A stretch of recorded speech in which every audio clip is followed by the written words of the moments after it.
Hi everyone, मी श्वेता. स्वागत आहे तुमचे आपल्या चॅनलवर. तर आज आहे संडे, म्हणजे हा कालचा व्हिडिओ आहे. तर मी बनवत होते कांदे पोहे.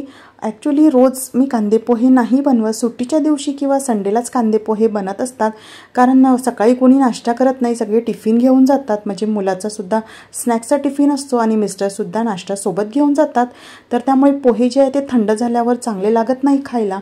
त्यामुळे मी सुट्टीच्या दिवशी किंवा संडेलाच पोहे बनवत असते, कारण गरम गरम पोहे आणि चहा सकाळचा नाश्ता खूप छान होतो. तर संडे असल्यामुळे सगळ्यांना सुट्टी आणि आपला जो आहे तो पूर्ण दिवस किचनमध्ये जात असतो. आपणही अगदी आवडीने घरच्यांसाठी खूप छान अशा डिशेस बनवत असतो. तर सकाळी कांदे पोहे आणि चहाचा नाश्ता झाला आणि दुपारी जेवणासाठी ऋग्वेदला हवा होता डोसा. अचानकच डोसा बनवायचा प्लॅन बनवला होता, त्यामुळे पीठ मी विकतच आणलं होतं रेडीमेड. तर तेच मी काढून घेत आहे एका भांड्यामध्ये. म्हटलं सुरुवातीला आपण पीठ तयार करून घ्यावं मीठ वगैरे घालून. आणि एका साईडला मी बटाटेसुद्धा उकळायला ठेवले होते. जर काही प्री प्लॅन असेल तर मी डोशाचं पीठ जे आहे ते घरीच बनवत असते. आणि ऋग्वेदला डोसा खूप आवडतो, म्हणजे दिवसातून त्याला 3 वेळा जरी खायला दिला तरी तो नाश्ता, जेवण, डिनर सगळं डोसा खाऊ शकतो. आणि एकादशी असल्यामुळे मिस्टरांचा उपवास होता आणि जेवायला फक्त आम्ही दोघंच होतो. म्हटलं मग ऋग्वेदच्या आवडीचा डोसाच बनवावा. तर त्यासाठी सगळं प्रिपरेशन करून घेत होते आणि मिस्टरांसाठी उपवासाचं बनवणार होते. तर डोशाचं पीठ मी बनवून घेतलेलं आहे. मीठ आणि पाणी घालून व्यवस्थित असं बॅटर बनवून घेतलं आणि एका साईडला आपले बटाटेसुद्धा बॉईल झाले होते.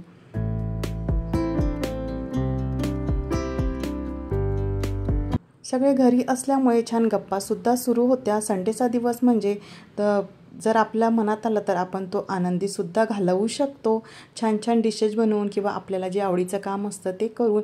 नाहीतर मग कंटाळा आला आणि कसंही काम करायचं असं करून संडेचा दिवस घालवायचा असेल तर तो आपापल्या आवडीवर डिपेंड असतं.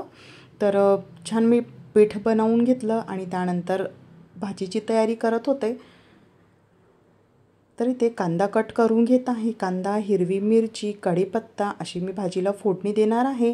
तर रेसिपी थोडीफार तुमच्याबरोबर मी शेअर करणार आहे. व्हिडिओ शेवटपर्यंत नक्की बघा. आणि तुम्हाला जर माझे व्हिडिओज आवडत असतील तर प्लीज प्लीज प्लीज चॅनलला सबस्क्राईब, व्हिडिओला लाईक, शेअर, कमेंट करायला विसरू नका. तर अशाच गप्पा मारत मारत छान माझं किचनमधलं सुद्धा काम होत आहे.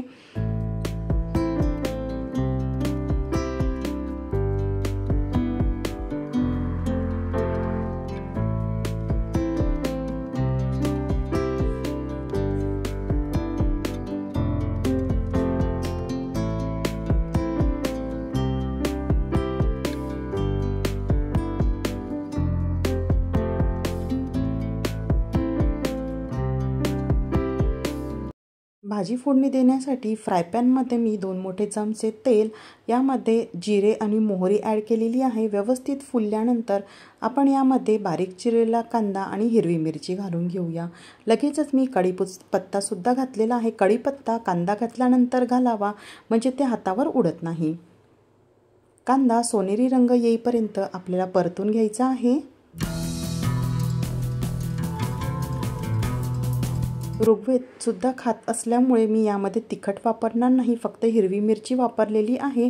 तिखटपणा येण्यासाठी कांदा छान सोनेरी रंग येईपर्यंत परतून झाल्यावर यामध्ये मी फक्त 1 चमचा हळद घातलेली आहे आणि लगेचच उकळलेले बटाटे साल काढून स्मॅश केलेले आहे आणि ते यामध्ये घालून घेऊया. तुम्हाला जर आवडत असेल तर तुम्ही चिरूनसुद्धा घेऊ शकता. छान आपल्याला हे आता एकजीव करून घ्यायचं आहे, व्यवस्थित असं मिक्स करून घ्यायचं आहे. मी यामध्ये मीठ घातलेलं नाही आहे. पूर्णपणे मिक्स झाल्यानंतर आपण यामध्ये चवीनुसार मीठ ॲड करूया. व्यवस्थित परत एकदा मिक्स करून घेऊया आणि झाकण ठेवून 5 मिनटं वाफ येऊ देऊया. त्यानंतर बारीक चिरलेली कोथिंबीर घालूया. आपली डोस्याची भाजी तयार झालेली आहे. लगेचच आपण गरमागरम डोसे बनवायला घेऊया. तर तुम्ही बघू शकता डोस्याची भाजी खूप छान दिसत आहे आणि खायला तेवढीच टेस्टीसुद्धा झाली होती. तर चला आता डोसासुद्धा बनवून घेऊया.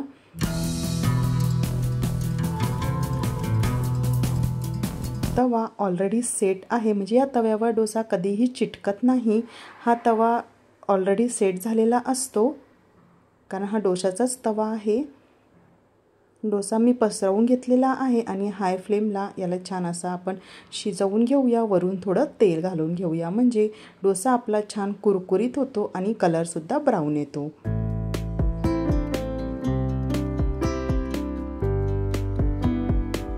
एका प्लेटमध्ये मी भाजी काढून घेत आहे कारण ऋग्वेदला भूक लागलेली आहे, तर त्याच्यासाठीच मी गरम गरम डोसे बनवत आहे।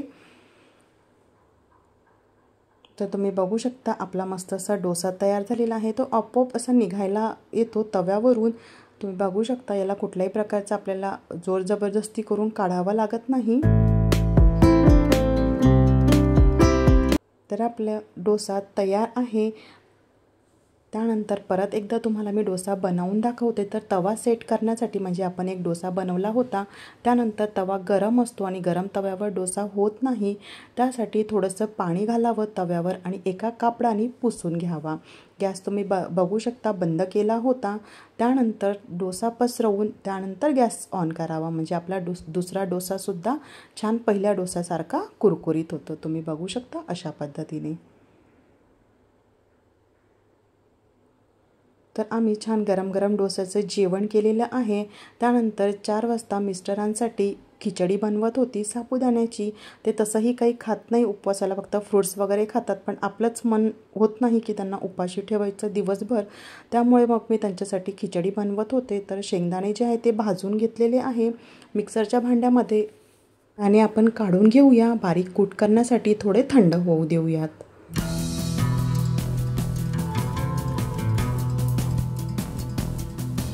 त्यानंतर खिचडीसाठी लागणारा जे भाज्या आहेत किंवा म्हणजे मिरची, बटाटा हे सुद्धा आपण कट करून घेऊया। तर मी हिरवी मिरचीचीच खिचडी बनवणार होते। विदर्भामध्ये याला उसळ म्हणतात, साबुदाण्याची उसळ। तुमच्या भागामध्ये याला काय म्हणतात मला नक्की कमेंट करा।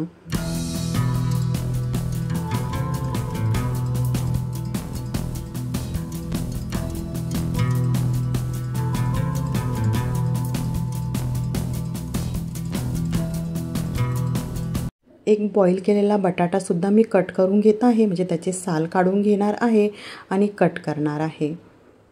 तुम्ही कच्चा बटाटासुद्धा घालू शकता बारीक कट करून किंवा बटाटा किसून टाकला तरीही साबुदाण्याची खिचडी खूप टेस्टी होते। तुम्ही नक्की ट्राय करा।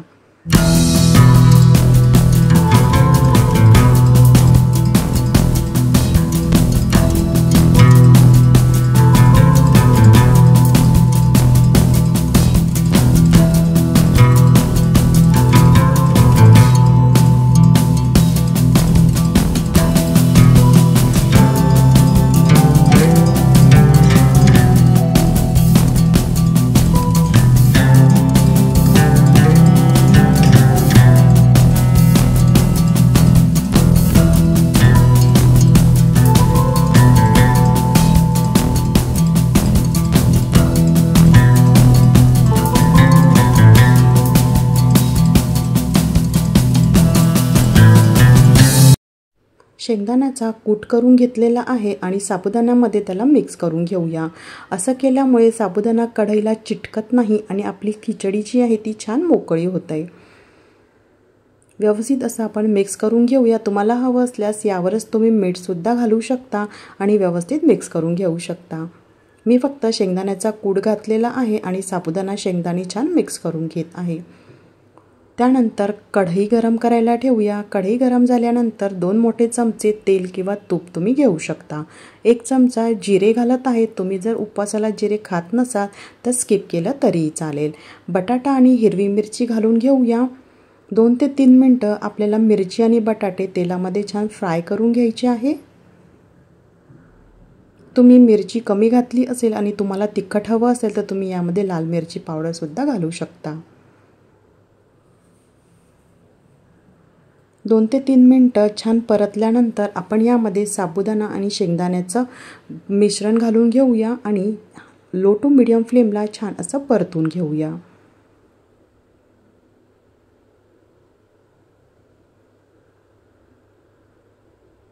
थोडं परतल्यानंतर म्हणजे 1 ते 2 मिनिटं आपण छान परतून घेतल्यानंतर यामध्ये चवीनुसार मीठ ॲड करूया।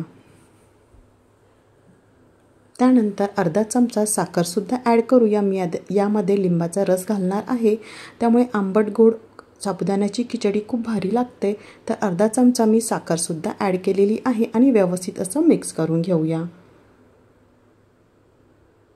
त्यानंतर थोडं निंबूसुद्धा पिळून घेतलेलं आहे. परत एकदा छान मिक्स करून घेऊया. झाकण ठेवून आपण 5 ते 6 मिनटं छान अशी वाफ येऊ देऊया. आपली साबुदाण्याची खिचडी तयार झालेली आहे. तुम्हाला संडेचा व्लॉग कसा वाटला मला नक्की कॉमेंट करा आणि तुम्हाला व्हिडिओज आवडत असतील तर प्लीज प्लीज प्लीज चॅनलला सबस्क्राईब करा. पुन्हा भेटूया छानशा अशा व्लॉगसोबत. तोपर्यंत बाय.